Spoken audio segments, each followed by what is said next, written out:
Inclinemos nuestros rostros para orar. Nuestro Padre y nuestro Dios, gracias te damos por el privilegio de reunirnos en este lugar con el único fin de estudiar tu palabra y escuchar tu voz. Pedimos, Señor, la compañía de tu Santo Espíritu por medio del ministerio de los ángeles. Abre nuestras mentes y corazones para que podamos comprender y recibir tu verdad.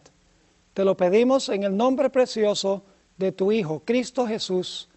Amén. A veces cuando estoy viajando por vía aérea, la persona que se sienta a mi lado pregunta, ¿cuál es mi profesión? Cuando les digo que yo soy pastor de la Iglesia Adventista del Séptimo Día, me preguntan a menudo, ¿qué es un adventista? ¿Y cómo se diferencian ustedes de todas las demás iglesias? Hace un tiempo yo contestaría, bueno, nos distinguimos porque nos abstenemos de fumar y de beber, cuidamos nuestra salud. Nos distinguimos porque guardamos el sábado como día de reposo. O también les decía, porque nosotros creemos que los muertos cuando van al sepulcro permanecen completamente inconscientes hasta el momento de la resurrección. Pero con el transcurso de los años he descubierto que hay otras iglesias que básicamente tienen estas mismas doctrinas. Hay iglesias no adventistas que guardan el sábado. Hay iglesias no adventistas que creen que los muertos nada saben. Y hay iglesias y sectas que no son adventistas que también creen que debemos tener mucho cuidado de nuestra salud. Así que la pregunta clave es, ¿qué nos distingue a nosotros como adventistas del séptimo día de todas las demás sectas religiosas? En esta serie vamos a ver que hay dos puntos cardinales que nos distinguen especialmente de todas las demás iglesias. Dos puntos únicos en su género que caracterizan a la Iglesia Adventista del Séptimo Día. El primer concepto único de la Iglesia es el gran conflicto universal entre el bien y el mal. El enfoque de que el mal no solamente aflige a este mundo, sino es algo que aflige al universo entero. Y en segundo lugar, lo que nos distingue es el concepto del ministerio de Cristo Jesús en el santuario celestial. Ahora, básicamente todas las iglesias enseñan que el propósito primordial de la salvación era salvar al hombre. Pero en esta serie de temas vamos a ver que el propósito del plan de la salvación es mucho más amplio y profundo que meramente la salvación del ser humano. Este propósito que nosotros vamos a estudiar solo se puede comprender a la luz de estos dos conceptos que mencioné hace algunos momentos. Solo se puede entender el propósito amplio y profundo del plan de la salvación entendiendo el santuario hebreo, que era una sombra del santuario celestial, y el gran conflicto universal entre el bien y el mal. En esta serie vamos a estudiar la cosmovisión de la Biblia. El santuario no es una mera doctrina de la Biblia, una doctrina entre otras. La doctrina o la creencia en cuanto al santuario en realidad es la cosmovisión de la Biblia. Es el concepto que une todos los conceptos de la Biblia. Es decir, la cosmovisión es aquel concepto que unifica todas las doctrinas y todos los aspectos de la creencia cristiana. Cada doctrina de la Biblia es como una parte de un entero. Cada doctrina le añade un color al matiz del panorama. Pero la doctrina del santuario toma todas estas partes, todos estos matices y los unifica en un cuadro hermoso. Hay una escritora que ha desarrollado este tema más que cualquier otro escritor en la historia de la Iglesia Adventista. Y es Elena G. de White. Quiero leer un par de citas que escribió esta mujer hace algo más de 100 años. Estoy leyendo en primer lugar del Conflicto de los Siglos, página 462. Aquí dice la escritora: el pasaje bíblico que más que ninguno había sido el fundamento y el pilar central de la fe adventista era la declaración: hasta 2300 tardes y mañanas, entonces el santuario será purificado. En otras palabras, la escritora está diciendo que la fe adventista halla su fundamento y su pilar central en la purificación del santuario celestial.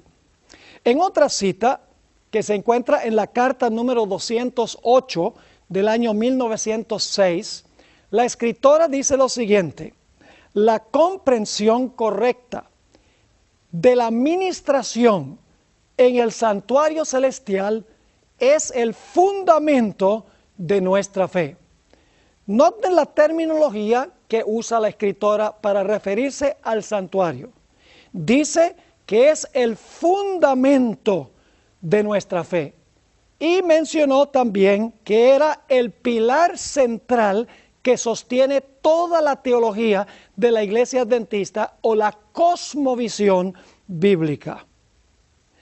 Muchas personas creen que el propósito del plan de salvación, como les mencionaba antes, era especialmente salvar al ser humano. Pero quiero leerles una cita a donde la escritora nos explica que el plan de salvación tenía un propósito mucho más amplio y mucho más profundo, tomando en cuenta especialmente el punto que mencionamos del gran conflicto universal entre el bien y el mal y el concepto del santuario celestial. Dice así esta cita que se encuentra en Patriarcas y Profetas, página 57. Pero el plan de redención tenía un propósito todavía más amplio y profundo que el de salvar al hombre. Fíjense, el plan de redención tenía un propósito todavía más amplio y profundo que el de salvar al hombre. Sigue diciendo: Cristo no vino a la tierra solo por este motivo. No vino meramente para que los habitantes de este pequeño mundo acatasen la ley de Dios como debe ser acatada, sino que vino para vindicar el carácter de Dios ante el universo. Ahí está el concepto amplio y profundo del plan de salvación. Jesús vino, según esto, para vindicar el carácter de Dios ante todo el universo. Podríamos decir que Dios, a través del santuario y a través de lo que encontramos en la Biblia, exonera su carácter, exonera su reputación. Sigue diciendo esta cita: a este resultado de su gran sacrificio, a su influencia sobre los seres de otros mundos, así como sobre el hombre, se refirió el Salvador cuando poco antes de su crucifixión dijo: ahora es el juicio de este mundo. Ahora el príncipe de este mundo será echado fuera. Y yo, si fuere levantado de la tierra, todos traeré a mí mismo. En algunas versiones dice: a todos los hombres traeré a mí mismo, pero la palabra hombres no está allí. En otras palabras, la muerte de Cristo iba a unificar todo el universo. Vamos a encontrar tanto lo que está en el cielo como está en la tierra. Iba a ser unido en Cristo Jesús. Se iban a aclarar las dudas en cuanto al carácter de Dios. Sigue diciendo esta cita: el acto de Cristo de morir por la salvación del hombre no solo haría accesible el cielo para los hombres, sino que ante todo el universo justificaría a Dios y a su Hijo en su trato con la rebelión de Satanás. Demostraría la perpetuidad de la ley de Dios y revelaría la naturaleza y las consecuencias del pecado. Fíjense todos los aspectos incluidos en el plan de la salvación. ¿Qué haría? Justificar a Dios y a su Hijo en su trato con la rebelión de Satanás. En segundo lugar, demostraría que la ley de Dios es perpetua. Y en tercer lugar, se revelaría la naturaleza o las características y las consecuencias del pecado.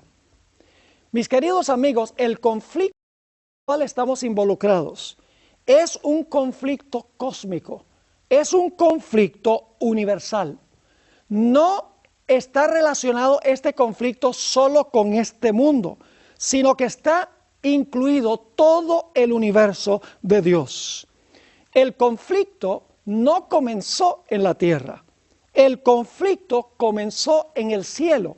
Así que el cielo está involucrado en esta gran controversia o en este gran conflicto.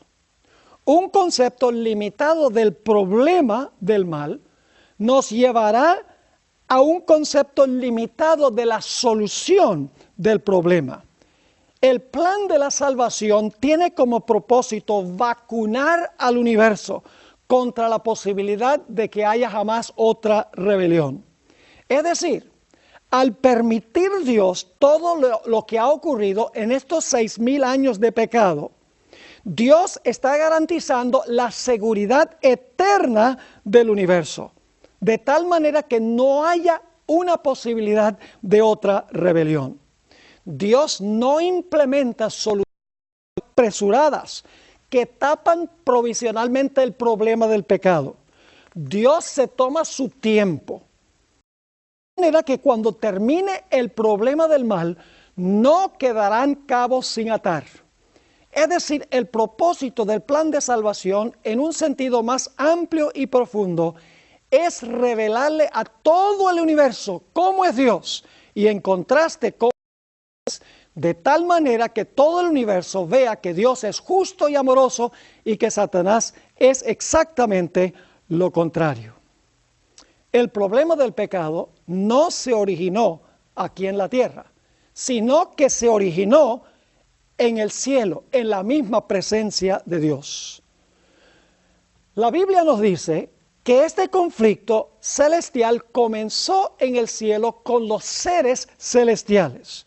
Y ustedes se preguntarán, ¿quiénes son esos seres celestiales? ¿Será que había seres en el universo antes que existiera este mundo? La respuesta a esta pregunta es que sí. En el libro de Job, el capítulo 38 y los versículos 4 al 7, encontramos un pasaje muy interesante que describe los eventos de la creación. Quiero leer ese pasaje. Aquí Dios le hace una serie de preguntas a Job. ¿Dónde estabas tú cuando yo fundaba la tierra? Házmelo saber si tienes inteligencia. ¿Quién ordenó sus medidas, si lo sabes? ¿O quién extendió sobre ella cordel? ¿Sobre qué están fundadas sus bases? ¿O quién puso su piedra angular? Note que aquí se está describiendo la creación. Ahora fíjense el versículo 7. Cuando alababan todas las estrellas del alba y se regocijaban todos los hijos de Dios. Cuando Dios creó este planeta, nos dice la Biblia que las estrellas del alba alabaron y se regocijaron todos los hijos de Dios. Se refiere aquí a los seres celestiales. Los ángeles, mis queridos amigos, no son lo que la gente piensa que son. Hoy en día se ha vuelto muy popular pensar que los ángeles son espíritus de los difuntos, que se han ido al cielo al morir la gente y entonces pasan aquí a la tierra para ayudarnos a nosotros. Eso no es posible, porque según este pasaje, los seres celestiales ya existían cuando este planeta fue creado. Porque dice aquí que cuando Dios creó, todas las estrellas del alba alabaron y se regocijaron todos los hijos de Dios. Es decir, en el cielo había millones de habitantes antes de la creación de este mundo. Ahora, en ese cielo se encontraba el santuario original de Dios. El santuario terrenal era una copia del santuario celestial para que pudiéramos entender el lugar a donde habita Dios. Es más, el santuario terrenal era solo una copia de una maqueta que le mostró Dios a Moisés en el monte Sinaí. Quiero leer del libro de Hebreos, el capítulo 8 y el versículo 5, a donde nos dice que el santuario terrenal y sus servicios sirven a lo que es figura y sombra de las cosas celestiales. Fíjense que lo terrenal era, según esto, figura y sombra de las cosas celestiales. Como se le advirtió a Moisés cuando iba a erigir el tabernáculo, diciéndole: mira, haz todas las cosas conforme al modelo, es decir, conforme a la maqueta que se te ha mostrado en el monte. Dios no le mostró a Moisés el santuario celestial. Dios le mostró a Moisés en el monte una maqueta o un modelo del santuario celestial, y luego Moisés construyó el santuario en la tierra de acuerdo al modelo que él vio.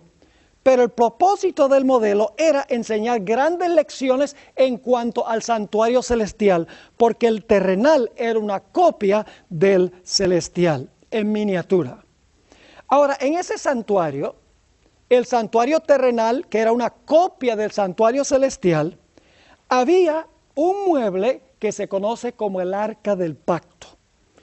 En Éxodo el capítulo 25, 19 y 20 se describe el Arca del Pacto, y en unos momentos voy a leer esos versículos, y allí nos dice que el Arca del Pacto tenía una tapa que se conoce como el propiciatorio, que representa el trono de Dios, y a cada lado del arca había un querubín cubridor.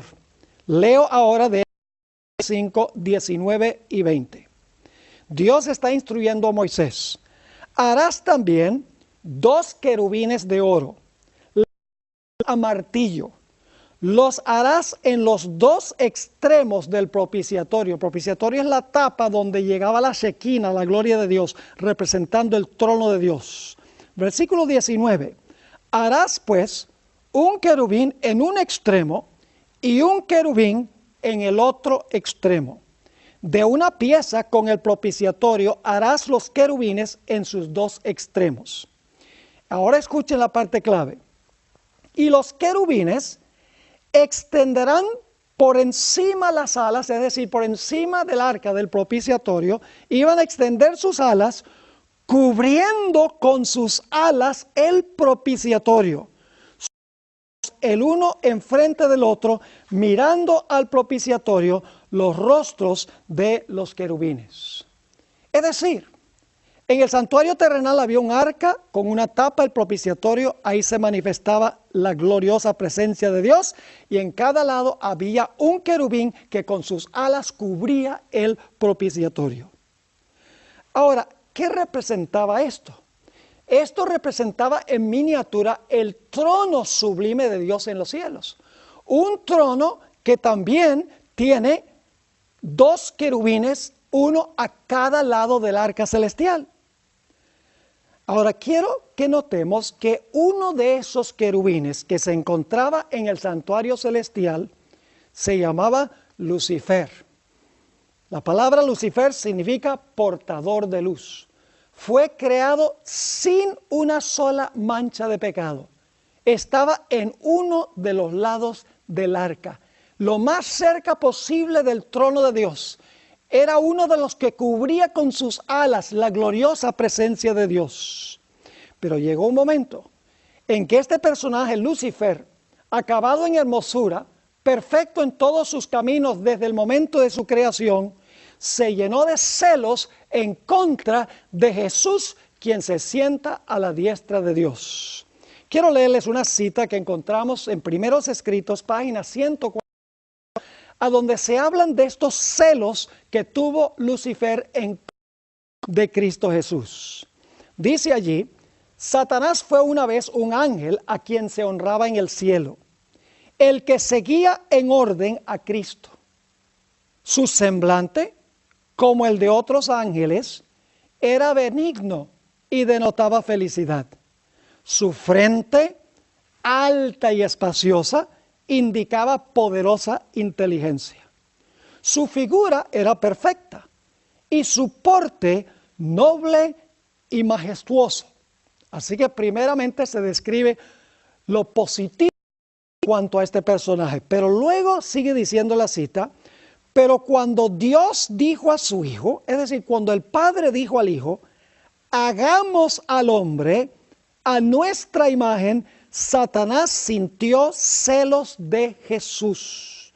Deseó que se le consultase acerca de la formación del hombre. Y porque esto no se hizo, se llenó de envidia, celos y odio. Deseó recibir los más altos honores después de Dios en el cielo. Así que encontramos que el primer individuo que siente estos impulsos pecaminosos fue un ser celestial, quien estaba en la presencia de Dios, uno de los dos ángeles cubridores del trono de Dios, de la tapa del arca del propiciatorio, por así decirlo. Se llenó de envidia, no primordialmente contra el Padre, sino contra su Hijo, el otro personaje que estaba allí cercano a Dios. Y por lo tanto, Lucifer se propuso de que iba a derrocar a Dios de su trono. Cuando se dio cuenta que Dios el Padre favorecía a su Hijo, y de eso vamos a hablar en unos momentos, no solamente estaba ya ensañado con Jesús, sino que estaba ensañado con el que estaba en el trono. Y así es que en Isaías 14, 12 al 14, nos dice que Lucifer se propuso en su corazón a derrocar a Dios de su trono. Y leo esos versículos. ¿Cómo caíste del cielo, oh lucero, hijo de la mañana? Fuiste por tierra, tú que debilitabas a las naciones.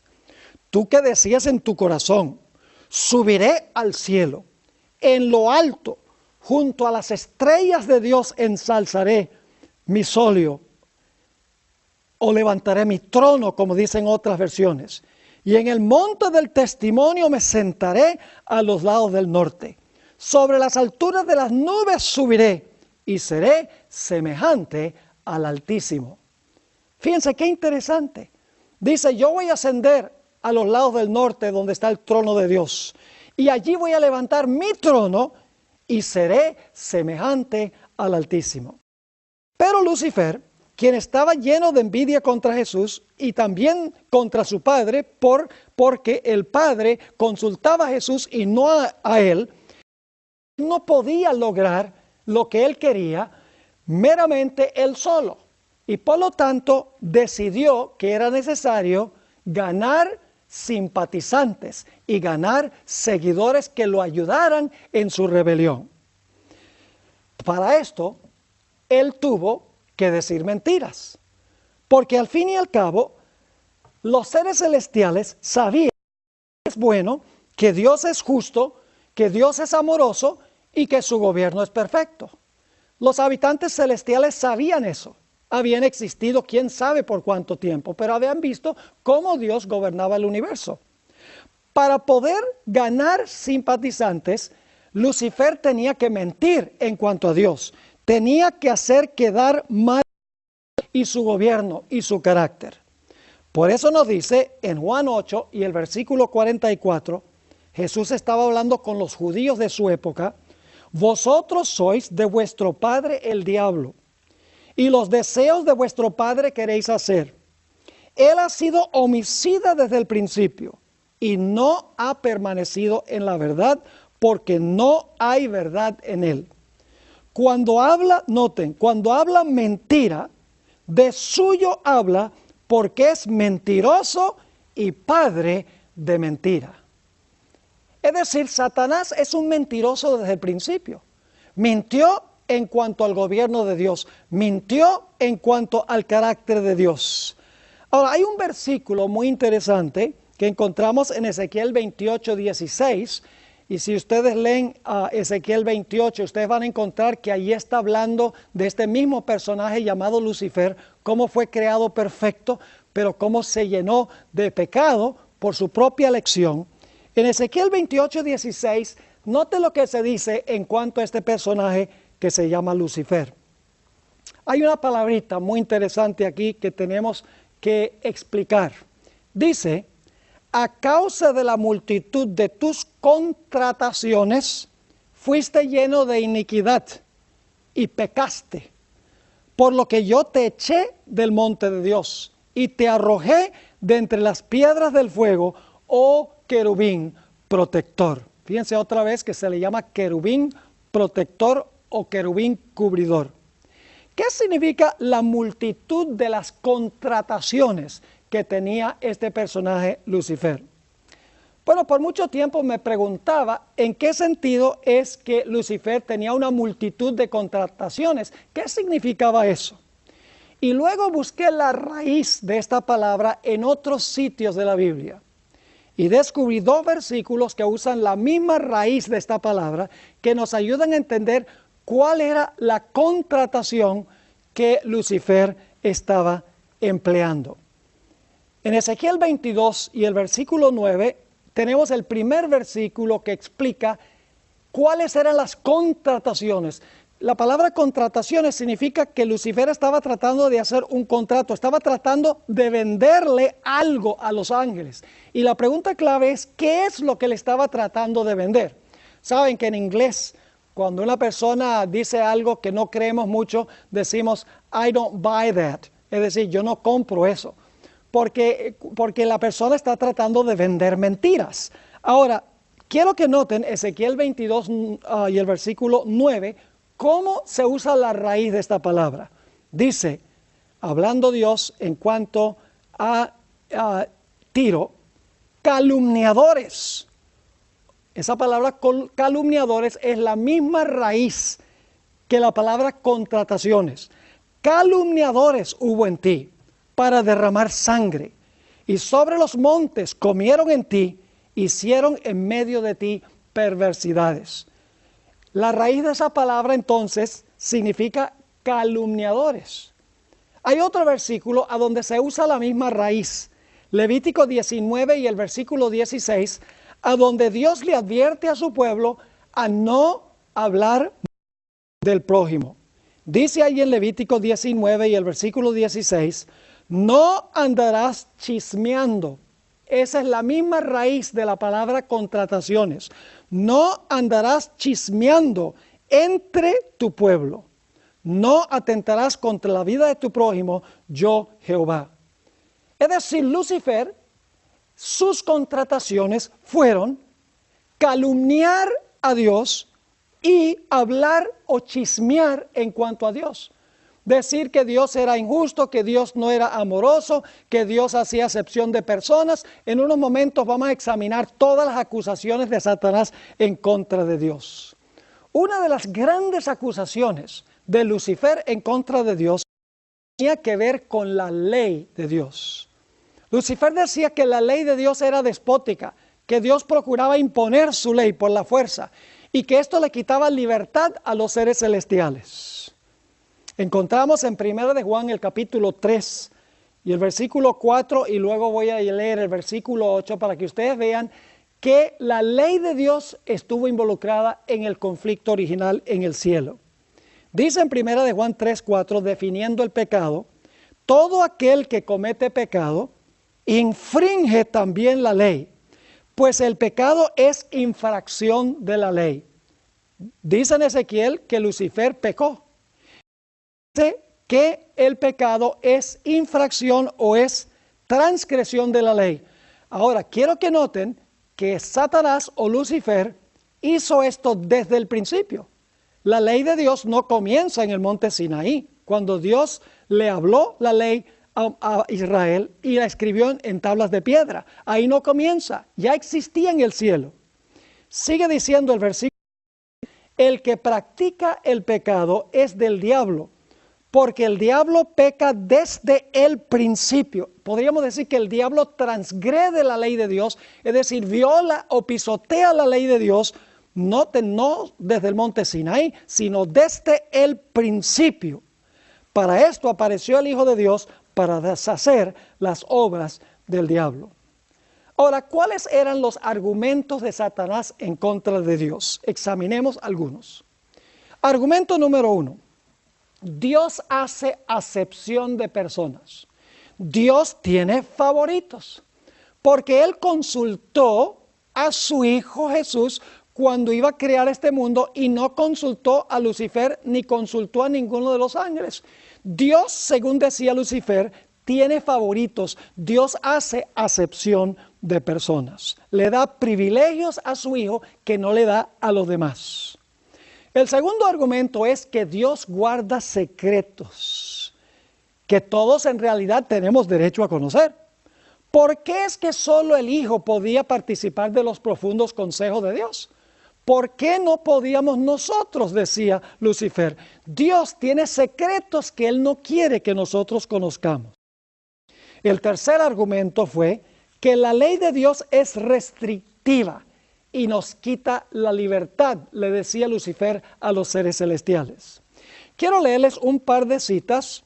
Una de ellas se encuentra en Patriarcas y Profetas, página 16, y la otra se encuentra en El Conflicto de los Siglos, página 554, sobre los argumentos de Satanás concerniente a la ley en el cielo.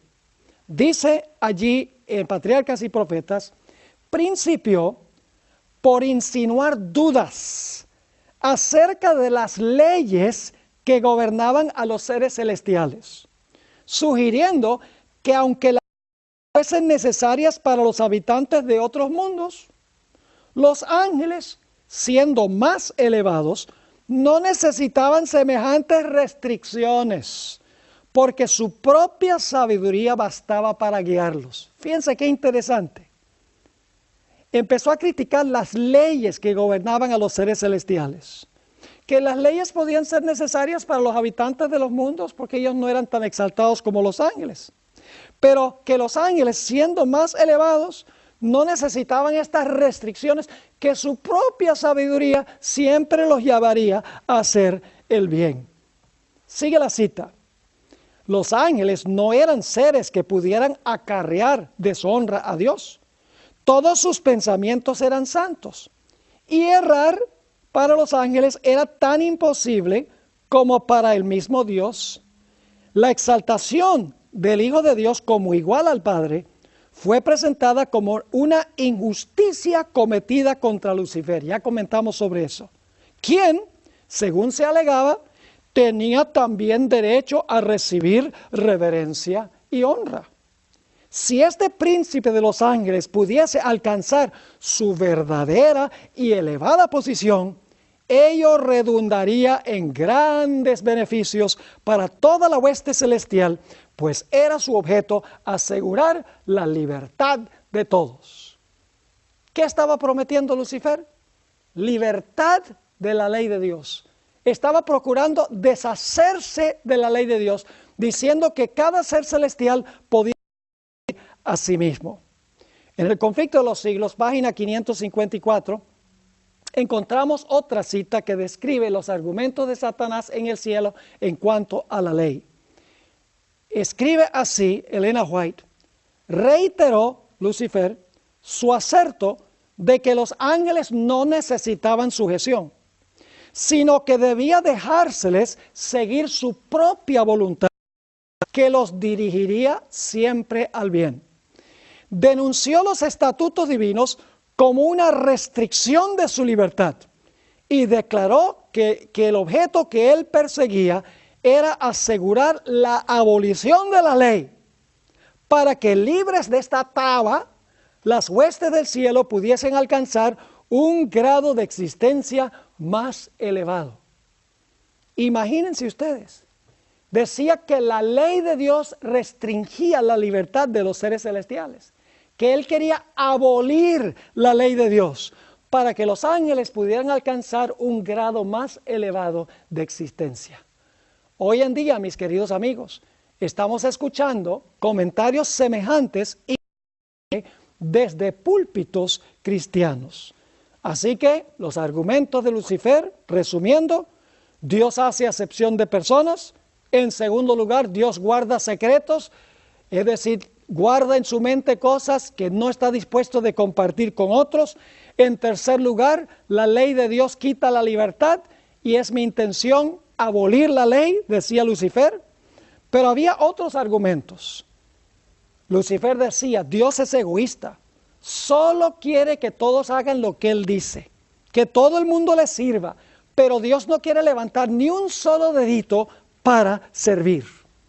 Además de eso, a los ángeles, Dios es absoluta justicia. Y si ustedes desobedecen la ley de Dios, Dios es un déspota y Dios los va a destruir. No crean que Dios es misericordioso y les va a perdonar. En ningún sentido, Dios es pura justicia y si ustedes se rebelan contra su ley, Él los va a destruir. Y finalmente Lucifer dijo, si me ponen a mí en el trono, yo gobernaría mejor, porque en mi reino todos serían libres de hacer lo que quieran sin una ley que los cohíba. Tales fueron los argumentos de Lucifer en contra de Dios. Ahora, lo interesante es que el propósito de Lucifer era ganar adeptos, era ganar seguidores, simpatizantes, para que esos simpatizantes pudieran entonces ayudarlo para derrocar a Dios y para tomar el trono. Así que Lucifer se propuso a darle a Dios un golpe militar. Y la Biblia nos dice que logró ganar para su lado una tercera parte de la hueste angélica. Mis queridos amigos y hermanos, los argumentos de Lucifer tienen que haber sido muy poderosos, aunque engañosos, tienen que haber sido convincentes. Eran erróneos, pero a veces el error una persona puede hacerlo parecer la verdad. Tienen que haber sido argumentos, sofismas muy peligrosos, porque la Biblia nos dice que logró ganar la simpatía de una tercera parte de los ángeles. Y yo estoy seguro que los ángeles que escogieron permanecer leales a Dios se preguntaban mucho en cuanto a las insinuaciones de Lucifer. ¿Será que lo que Lucifer está diciendo pueda tener un elemento de verdad? ¿Será que Dios hace acepción de personas, que Dios anda secreteando, que Dios es egoísta, que la ley de Dios nos quita la libertad? Indudablemente, aún los que permanecieron fieles a Dios tenían preguntas en su mente en cuanto a las acusaciones de Lucifer. El propósito por el cual Dios permite que continúe esta trayectoria del mal es para que todas las personas puedan ver una contestación clara de Dios a estas falsas insinuaciones de Lucifer. El propósito de Dios en permitir que el conflicto siga, el propósito de Dios en el servicio del santuario es explicar el carácter que Él tiene, bueno, amoroso y justo, en contraste con el carácter malévolo de Satanás. La palabra diablo viene del griego diabolos, que significa calumniador de la reputación de otros. Ahí es que encontramos lo que leímos en Ezequiel y en Levítico el capítulo 19, a donde nos dice que no debemos andar chismeando o calumniando entre el pueblo de Dios. La palabra Satanás significa adversario o acusador. Y lo interesante es cuando aparece esta palabra Satanás, siempre es en un contexto donde Satanás está acusando a Dios. Se usa en el libro de Job, a donde Satanás está acusando a Dios por beneficiar a Job. Se usa en el libro de Zacarías, el capítulo 3, a donde está Josué, el sumo sacerdote, delante del ángel de Jehová, y Satanás está al lado de él acusándolo. Y en Apocalipsis 12 se le llama el acusador de los hermanos. Fíjense que Satanás en el cielo acusó a Dios, chismeó de Dios, habló mal de Dios, procuró desfigurar el carácter de Dios para ganar adeptos. Y la Biblia nos dice que finalmente hubo una guerra en el cielo. Esto se describe en Apocalipsis 12 y el versículo 7 al 9. Después hubo una gran batalla en el cielo. Miguel y sus ángeles luchaban contra el dragón y luchaban el dragón y sus ángeles, pero no prevalecieron. Es decir, el dragón y sus ángeles no prevalecieron. Ni se halló ya lugar para ellos en el cielo. Y fue lanzado fuera el gran dragón, la serpiente antigua, que se llama Diablo y Satanás, el cual engaña al mundo entero. Fue arrojado a la tierra y sus ángeles fueron arrojados con él. Y el versículo 3 de Apocalipsis 12 nos dice que una tercera parte de las estrellas del cielo fueron echadas del cielo juntamente con Lucifer. Ahora, alguna persona podría preguntarse, ¿por qué razón es que Dios no destruyó a Lucifer inmediatamente? ¿Por qué permitió Dios que Lucifer continuara viviendo? Yo creo que la razón es obvia. Era necesario que Dios le diera tiempo a Lucifer para demostrar en forma práctica los principios de su gobierno. Es decir, Satanás debía darse la posibilidad de implementar sus planes y sus métodos para que todo el universo pudiese ver el fruto del estilo de gobierno que él quería implementar a nivel de todo el universo. Si Dios hubiera destruido inmediatamente, los seres celestiales probablemente hubieran servido a Dios por temor, porque hubieran dicho, fíjese, Lucifer dijo que Dios es pura justicia, que si alguien lo contraría, Dios lo destruye, y fíjese, Lucifer contrarió a Dios y Dios lo destruyó. Los seres celestiales tal vez hubieran continuado sirviendo a Dios, pero le hubieran servido por temor y no por amor. Y además de eso, siempre hubiese existido la posibilidad de otra rebelión. Así que Dios sencillamente dijo, yo voy a permitir que Lucifer implemente sus planes de gobierno. Yo voy a permitir que él exhiba la clase de gobierno que él quería implementar. Y cuando todos vean el contraste entre el estilo de gobierno de él y el estilo de gobierno mío, todos se darán cuenta que mi estilo de gobierno es el mejor. El problema es que Satanás fue echado del cielo, pero no tenía un cuartel desde el cual él podía desarrollar los principios de su gobierno. Necesitaba tener una capital, por así decirlo, con seres a donde él pudiera implementar el estilo de gobierno que él decía que era mejor que el gobierno de Dios. Por eso la Biblia nos dice que Dios, a través de su Hijo, decidieron seguir adelante con el plan de crear a nuestros primeros padres, a Adán y a Eva. ¿Podría Dios haber dicho, no, este asunto de la rebelión de Lucifer debe llevarnos a cambiar el plan? No hagamos al hombre y a la mujer. Pero Dios decidió continuar con el plan.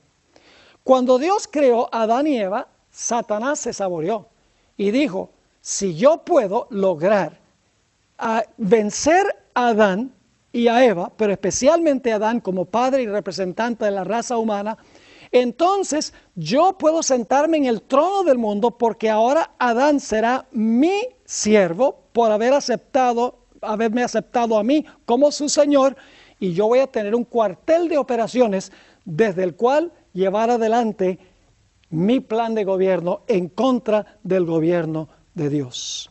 Así que Satanás se propuso de que iba a hacer caer a Adán y a Eva, y que al quitar a Adán de su trono, Satanás iba a poder ocupar el trono, iba a tener su territorio desde el cual llevar adelante su rebelión contra Dios y para revelar su estilo de gobierno. Y fue que Dios colocó un árbol en medio del huerto, el árbol de la ciencia del bien y del mal. El propósito de este árbol era probar la lealtad de Adán y Eva, darles libre albedrío. Dios les dijo, yo quiero que ustedes escojan servirme, porque el amor exige que se tenga libre albedrío. Así que yo coloco el árbol. No coman de ese árbol, porque si comen del árbol van a morir. Absténganse de ese árbol y aprovechen todos los demás árboles del huerto, son para su consumo personal. Pero un día Eva se alejó de Adán y llegó a parar debajo del árbol de la ciencia del bien y del mal. allí estaba Satanás disfrazado, es decir, estaba detrás de una serpiente. Probablemente Eva estaba esperando un ángel del cielo, porque yo creo que Dios les había advertido a Adán y Eva que un ángel poderoso había caído del cielo y que iba a venir para tratar de tentarlo del árbol. Así que Satanás dijo, yo creo que Eva va a estar esperando a un ángel, así que va a venir como un ángel de luz disfrazado. La Biblia nos dice que se camufló o se escondió detrás de una serpiente. Y es interesante notar que la discusión entre Lucifer o Satanás y la mujer refleja los mismos principios de la rebelión que se realizó en el cielo. Vamos a mirar un poco la tentación de Satanás en contra de Eva. Viene Satanás y le dice, con que Dios os no podéis comer de ningún árbol del huerto. El propósito por el cual Satanás le dijo esto a Eva, que Dios les dijo que no comieran de ningún árbol del huerto, es porque él sabía que diciendo algo que Eva sabía que estaba equivocado, que Eva iba a empezar una conversación con él. Y eso es exactamente lo que sucedió. Eva dijo, no, estás equivocado, déjame corregirte. Dios dijo que podíamos comer de todos los árboles del huerto, pero nos dijo que si comíamos de este árbol en particular, íbamos a morir. Fíjense que el diablo lo que quería era comenzar una conversación y tuvo éxito, haciendo una declaración falsa de que Dios había prohibido que comieran de cualquier árbol del huerto. Eva ahora lo corrige y dice, no, Dios dice que podemos comer nosotros de todos los árboles del huerto. Y ahora Satanás, después que fue echado del cielo, ya no es Lucifer, es Satanás, ahora Satanás le dice a Eva, no moriréis. Ahora, cuando él le dice eso a Eva, indudablemente se crea una confusión en la mente de Eva. Porque Eva está pensando, Dios dijo que si comíamos del árbol, íbamos a morir. Ahora la serpiente me está diciendo que si comemos del árbol no vamos a morir. Y por lo tanto Eva ahora piensa, si no vamos a morir, como dice la serpiente, ¿por qué entonces fue que Dios nos dijo que sí nos íbamos a morir?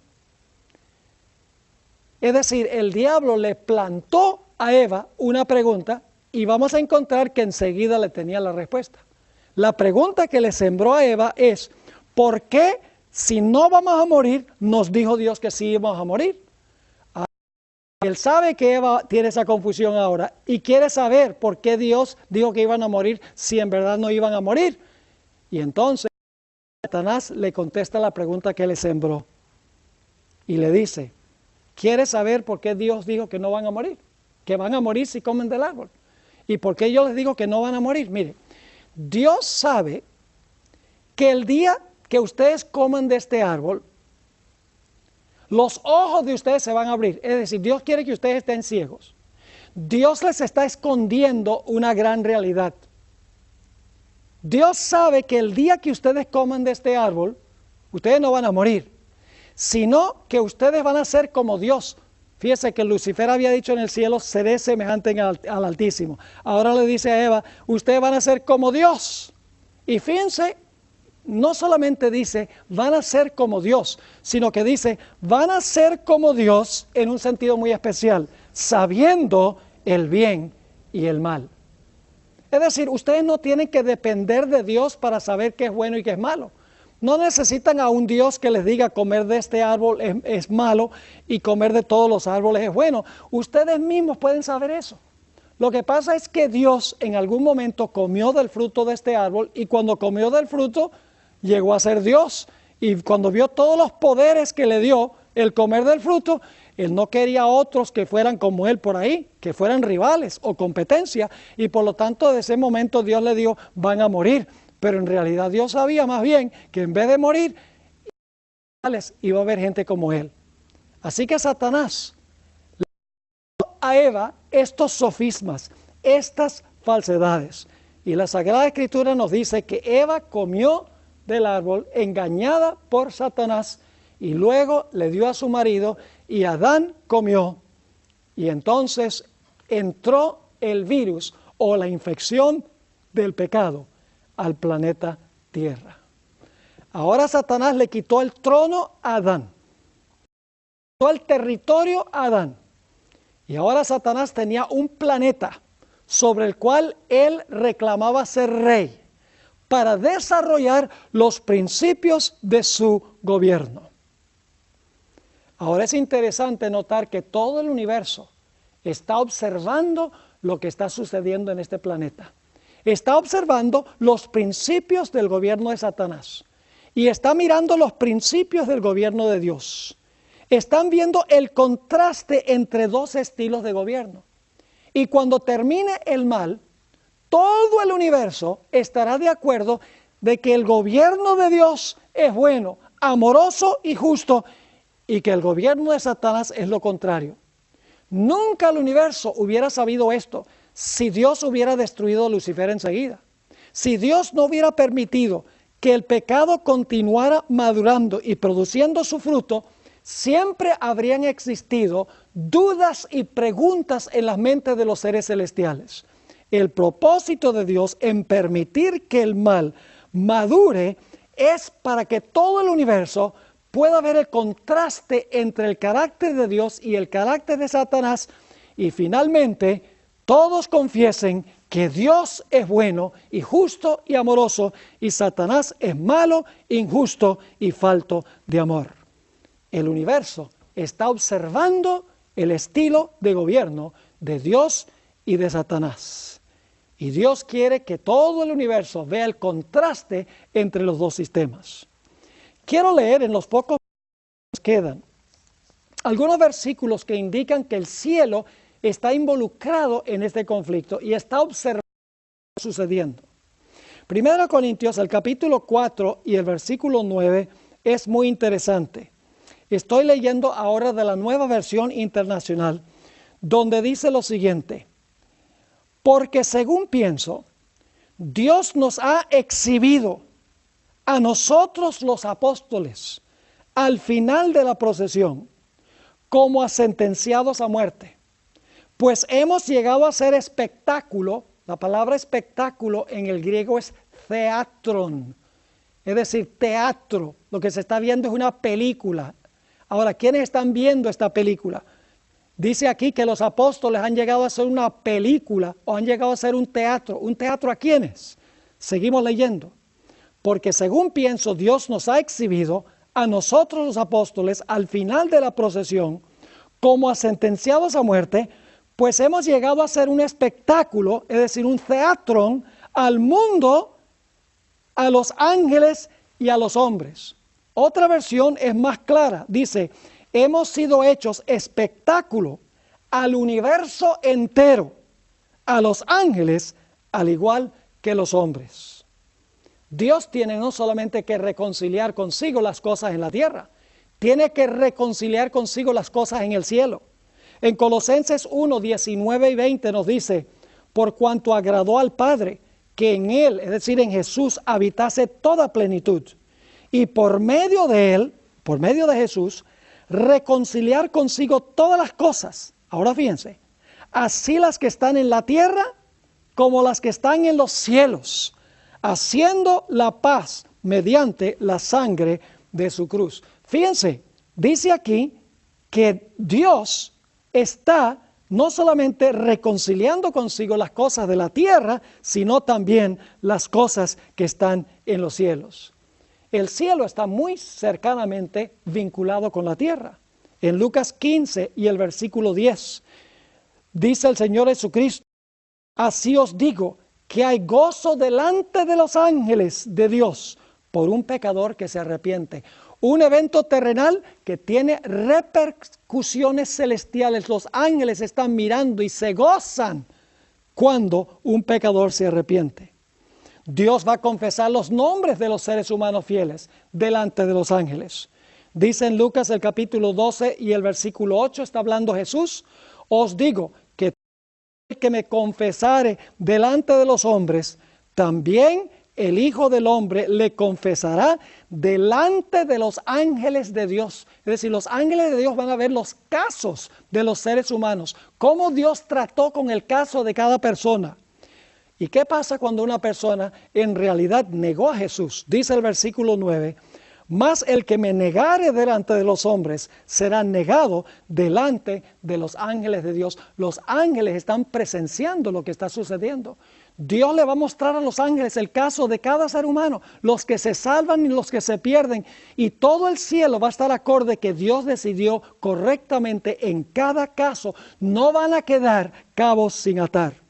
En Apocalipsis el capítulo 3 y el versículo 5 nos dice, el que venciere será vestido de vestiduras blancas y no borraré del libro de la vida. Y ahora escuchen, y confesaré su nombre delante de mi Padre y delante de sus ángeles. Nuevamente, la tierra y el cielo están interconectados. Los ángeles están viendo lo que está pasando aquí. En 1 de Pedro, el capítulo 1 y el versículo 12, está hablando de los profetas del Antiguo Testamento que estaban mirando ansiosamente hacia el futuro, hacia la venida del Mesías. Y dice allí, a estos, es decir, a los profetas, se les reveló que no para sí mismos, sino para nosotros, administraban las cosas que ahora os son anunciadas por los que han predicado el Evangelio por el Espíritu Santo enviado del cielo. Y ahora fíjense lo que dice. Ese Evangelio no solamente es para esta tierra. Los mismos ángeles desean entender el Evangelio. Dice la última parte de este versículo, cosas en las cuales anhelan mirar los ángeles.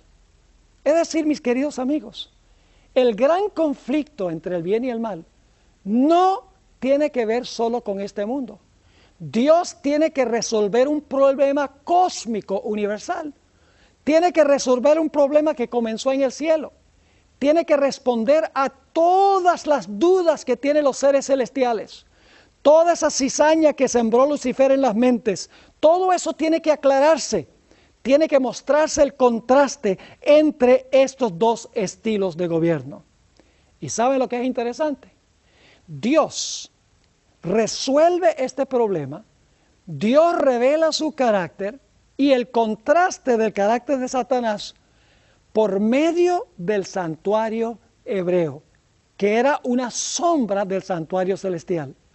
Es decir, el propósito del santuario es mostrar los pasos que Dios toma para resolver el problema del pecado paso por paso. Y en el transcurso de este temario vamos a seguir a Cristo a través del santuario y vamos a ver cómo Cristo resuelve cada paso el problema del mal para que finalmente todo el universo esté en perfecta armonía.